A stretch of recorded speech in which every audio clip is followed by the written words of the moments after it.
full force type stuff. You know what I mean? I thought it was like it was a hard shot, but it wasn't. Like I just hit him so clean, like where I hit him at, snap this neck and everything. And if you know, if somebody neck turn like that, now you gotta wait. Now you gotta do this rematch, bro. If this don't motivate you, I don't know what will. You know what I'm saying? Because like his name right now is getting through the mud. Back down from nothing. I damn sure ain't never wanted to come second to anything. So why would... Gervonta Davis is fired up for his rematch against Lamont Roach, vowing to knock him out in their first fight. I look like a real businessman now, you know? He's not all loud and crazy like he was. He's kind of toned it and tamed it, calmed it and tamed it down, toned it down a bit. So I respect that with Ryan, man, and I think he's gonna be a lot more focused now, and he's actually gonna go and train, and he's gonna definitely put on a show, and I think he's gonna win, man. I think he's gonna win by knockout. How long does that fight go, in your opinion? It won't go past 6. Oh, everyone's been saying that. I don't think it goes past 6. Why? What's up, fam?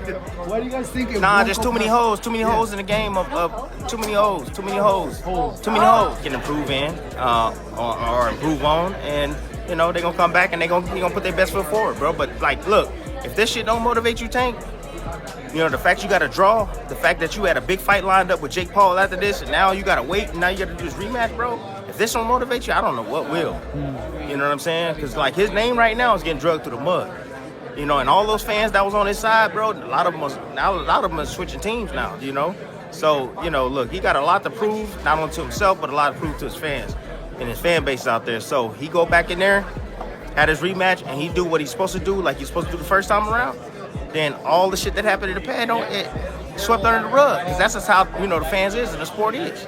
You know, and then he moved. Davis talked big but couldn't back it up. Now he's more aggressive and focused, determined to secure victory. Fans expect an intense showdown. I feel like you got a certain confidence about this fight that I've interviewed a few different Tank opponents. And everybody gonna say like, yeah, you know, everybody say this shit. That's what you're supposed to say, right? Like I'm going into a fight. I don't think people thinking they're gonna lose, but it just feels like you have a different confidence than most other people. Where do you feel like that comes from? That's just how I'm wired, bro. I ain't never backed down from nothing. I damn sure ain't never wanted to come second to anything. So why would... As Tank seeks redemption now, they had a heated moment on an exclusive Fox interview. Gervonta Davis's recent draw against Lamont Roach has significantly impacted his standing in the boxing community, once celebrated for his knockout power and undefeated. Record Davis now faces scrutiny and doubt. Boxing analyst Tim Bradley remarked that Davis's name is in the mud following the match's outcome, emphasizing the urgency for D. Davis to restore his reputation. Like I expected, but I knew my son was game. Training camp, he was so focused and locked in. I knew that we was gonna put on a great performance, and it was kind of like stolen away from him a little bit with the decision. But the world got to see how good he is, so that's the blessing to come out of this. So he really stamped himself in the boxing world more so with this performance. So like I say, that's why it's bittersweet. Is it we get it? We talked to the team. You know, he fresh off this fight just like everyone else. You know what I'm saying? He might be talking off some whispers or things like that, but I don't know his plans. I don't know his management team and stuff like that. But I know the fans want the rematch, and you should get the fans what they want. Do you think we could see a rematch take place back in Washington now? That'd be great. Why not? They just broke the Barclay gate, so I think it'll sell out fast back home. Bradley further predicted that the rematch wouldn't extend beyond 6 rounds, highlighting the pressure on Davis to deliver a decisive performance. Roach exudes confidence as he prepares for the rematch against Davis. In a recent interview, Roach expressed his belief in his abilities and readiness to face Davis. I can fight Gervonta. Maybe not. I mean, I think he's had a result, to be honest with you, because one, he should have lost the fight. I mean, he should have had a point deducted. There's no doubt about that. But two, people criticised the Roach fight. I knew it would be a good fight because we know Roach is a good fighter, but people in boxing know that Roach is a good fighter. Now it's giving him another fight. Because if he would have beaten Roach, he's kind of backed in a corner to fight Shakur Stevenson, I think. But now he's got a rematch that's actually much bigger than the first fight. So, yeah, I think he'll be more switched on for this maybe, but Roach is a good fighter. It won't be easy. Once again, his father and trainer, Lamont Roach Sr., acknowledged his son's dedication to training and preparation, while he remains uncertain about Davis's mindset and the exact timing of the rematch. He trusts in his son's commitment and hard work. The initial fight between Davis and Roach concluded in a majority draw, a result that sparked widespread debate. Prominent boxing promoter Eddie Hearn voiced his opinion, stating that Davis should have lost the first fight and that a point deduction was warranted. You got to learn from the first fight. You got to learn from the first fight, and you got to bring something different. But at the same time, you still got to be careful. That goes for both sides. You can't pick a winner. The fight was too good. You can't pick a winner. I see where Lamont neutralized Tank, and I see where Tank neutralized Lamont. Somebody gotta go even further. This might be one of them Jones, man. We might see 3 of these. No bullshit. We might see 3 of these Jones. Is this a lesson to boxing fans? This controversy has fueled discussions about the fairness of the decision and the need for a rematch to settle the score. Definitively, trainer Greg Hackett acknowledged the competitiveness of the first, without expressing difficulty in predicting a winner for the rematch. I don't know if it's just because I'm getting older now or what, but I feel like Gervonta is a hell of a fighter, but he needs to get his mental together. When I hear some of his interviews and I see some of the stuff that he's saying, I can just tell that he's not in love with the sport no more. I can tell that he didn't get his just due.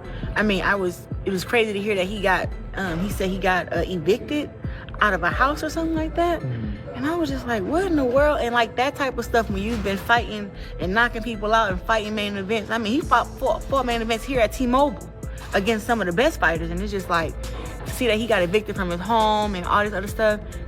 Now he got kids and, you know, he's not signed with TMT.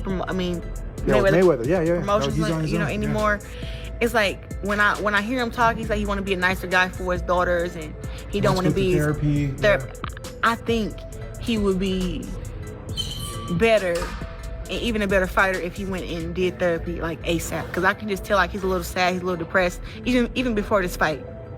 So I think it'd be a better fight. I think that Lamont has the mental edge. I think anybody right now would have the mental edge over Tank, because to me he just needs to take some serious time to deal with whatever he's having to deal with. Nobody knows what it is, but I mean, me being a fighter, I have done plenty of camps where I was depressed and where I was going through anxiety. So it's not an easy thing to get over, especially when you don't have the support from certain people that you used to have. You're not motivated and stuff like that. So it can be very, very tough. So I just hope that he noted that both fighters have demonstrated the skills and determination necessary to secure a victory, making the upcoming fight highly anticipated. Similarly, Julian Gonzalez highlighted that both Davis and Roach would exert maximum effort to claim victory in the rematch. Fighters in the world. Now let's say this fight with Tank doesn't happen for some reason, knock on wood for y'all. Who would you want to fight next, and what would be the next contender, whether it be at 135 or at 130? So if it's at 135, obviously it's going to be a champ. You got Shakur Stevenson, you got Keyshawn Davis, and Lomachenko if he's not retired. We already talked to Shakur, that we that's he on board. So he on board? What do you mean? Like I talked to him personally, me and him, and he was like, we can run it. If he not gonna give you the fight, and even before the fight, he was like, after you win, we can unify. I was like, for sure. Underscoring the evenly matched nature of their rivalry, renowned female boxer Claressa Shields emphasized the importance of mental health in the lead up to the rematch. She expressed concern over Davis's aggressive statements, suggesting that he should seek therapy to address underlying issues. So he fights somebody, it's the same thing that we're saying about Tank, right? Like, he fights somebody that that's a lot lighter than him. He takes that fight and he gets whooped by Bud. That shit just kind of changes the narrative a little bit. I feel like the only point if I could, in the perfect world, if I could have it, how I want to have it, thank God Lamont Roach made a name for 135 division, because we needed somebody. Okay. Let's be real. So now we got a new person. Thank God. So now we got Lamont Roach. If I have it my way, Shakur and Tank, y'all go ahead and fight. Y'all go ahead and do that. Y'all go ahead and do that. Let me fight Lamont. I like that. Y'all don't rematch just yet. Cause y'all still gonna have to rematch. Y'all still can rematch. Yeah. However You it don't have go to do it between right away. me, Lamont, and Shakur and Tank. Yeah. However it go, y'all still can rematch. Word? You ain't lying. That's the businessman right there. And that's two mega fights. That's a mega fight for Gervonta, and that's another big fight for Lamont. Yeah. And then Lamont still can go off. Shields believes that prioritizing mental well-being will not only benefit Davis personally, but also enhance his performance in the ring, should Davis choose to avoid the rematch. Roach has alternative opponents in mind. He has engaged in discussions with Shakur Stevenson and expressed willingness to fight Keyshawn Davis or Vasyl Lomachenko. Provided Lomachenko has not retired, these potential matchups highlight Roach's ambition and readiness to face top-tier competition, regardless of Davis's decision. Rising boxing talent. Davis has shown interest in fighting Lamont Roach before the anticipated rematch. He suggested that the rematch could occur later, indicating his eagerness to step into the ring with Roach in the interim. This development adds another layer of intrigue to the lightweight division's dynamics.